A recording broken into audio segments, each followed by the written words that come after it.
Hello and welcome to my Thursday evening Facebook Live. My name is Ed Cardinal, and it is nice to finally be back on the East Coast after some trials and tribulations in northern Arizona. Uh, Great lessons learned, and I'll talk a little bit more about that later. I was going to discuss yoga and the benefits of yoga tonight, but decided to go with the topic of intuition and how important it is for us to listen to our intuition. In fact, I think it's very vital to our health and well-being.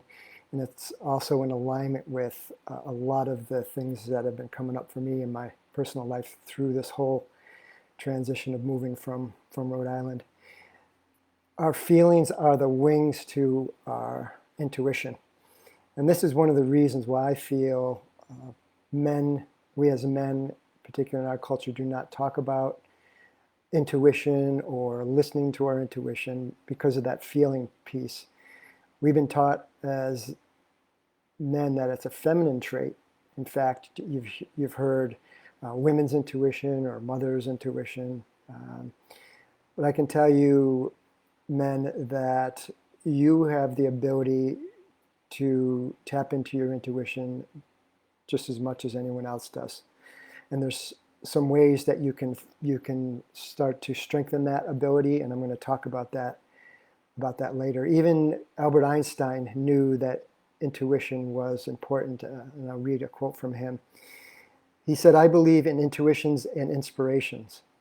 I sometimes feel that I am right. I do not know that I am." So what he means by that is that it's the feeling within the body that counts, and not the thoughts, not the thinking, not that monkey mind that you sometimes hear, or the mental chatter. Sometimes we will get an image, we'll get a feeling within ourselves, that inner knowing, that inner voice, that sixth sense, that internal guidance system that we have within us. And sometimes a thought will trigger that feeling of knowing. But for the most part, all of that thinking that we do, all of those thoughts we have throughout our day, take us away from that intuition. So a little bit about why I chose this topic tonight. One thing that's become clear, and we knew it before we left Rhode Island, but it's become very clear during our travels in the last 3 to 4 months. We knew, and I knew, that it was time to leave Rhode Island. My intuition told me that. I could feel it, and I had felt it for a few years before we finally left. We had the courage to launch and cut the ties, and it's been very apparent that was the correct way to go. It was something on our travels that we've known that we don't want to go back, and that tells us something. We really liked Sanibel Island for the winters, and we hope to continue to be able to do that. We were being led to northern Arizona, not sure why, but we learned some valuable lessons while we were there, and part of that was around illness and the wisdom of illness, and I talked about that last week. Absolutely loved Prescott. The weather there was phenomenal. It's mountain living, high plains desert, very active outdoor lifestyle. But one thing that became apparent, particularly for me, is that it was too far from family. My mom and my dad are in their 80s this year, and you don't know how much longer they're going to be around, and it's just too far to be from them and from also my siblings. So we're in a new location that on some level is similar to Prescott, but it's on the East Coast, and that's Asheville, North Carolina. It's at 5,000 feet in the mountains, very active lifestyle. Not as dry, but milder winters, still has 4 seasons, and closer to my family. And I have a sister who lives in this area, and a niece. My mom's in Florida in the winter, so I get to see her closer. It's a two-hour flight.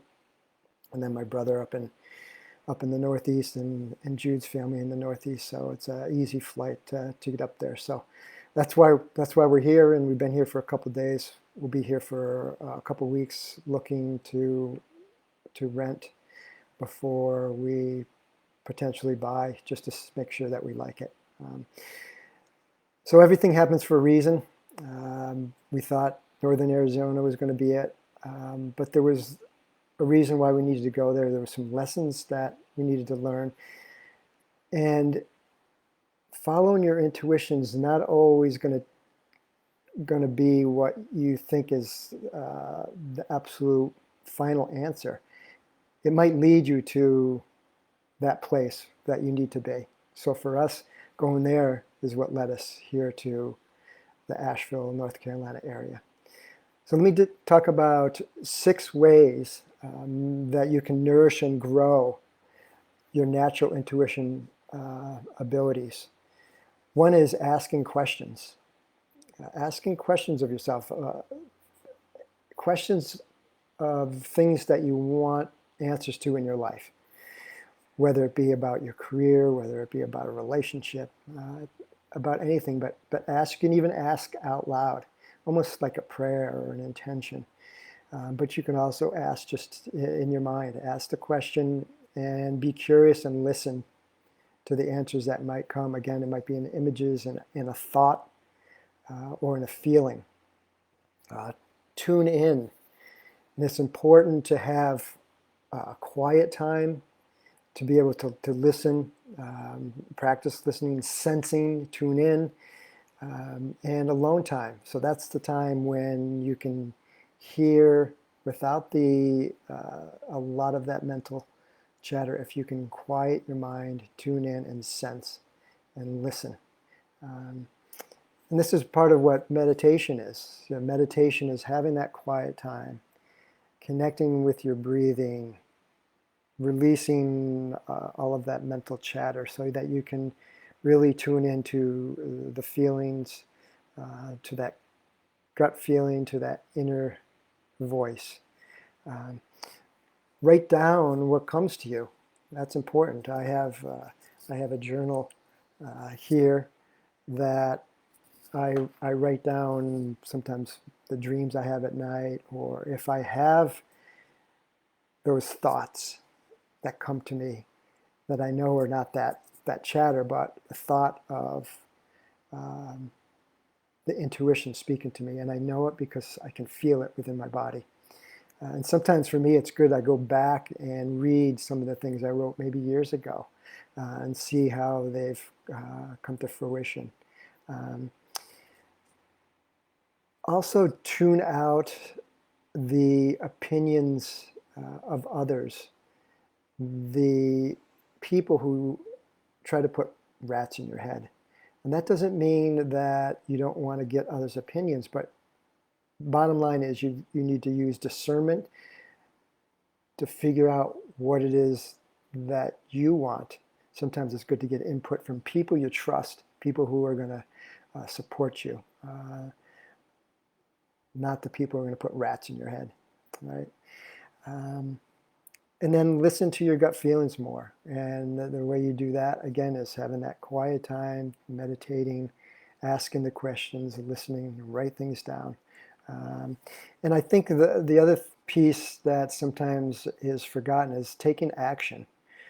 When you have the intuition about doing something, make sure you follow through on that.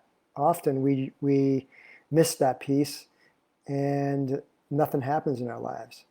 The things that we're meant to do or meant to be doesn't happen. We get stuck because we don't take the action on the intuitions, the ideas that come, the thoughts of the things we're supposed to do. So make sure that you also take action. I hope this was helpful. It's such an important part of our lives that we don't discuss enough, that we don't tap into enough, and particularly for men, it's time that we begin to foster our intuition, do the things we need to do to strengthen our connection to our intuition, and start taking action on your intuition. Hope it was helpful. If it was, please like below, and look forward to seeing you next Thursday, 7 p.m. Eastern Standard Time for my next Facebook Live. Have a great evening, great week, and take care. Bye-bye.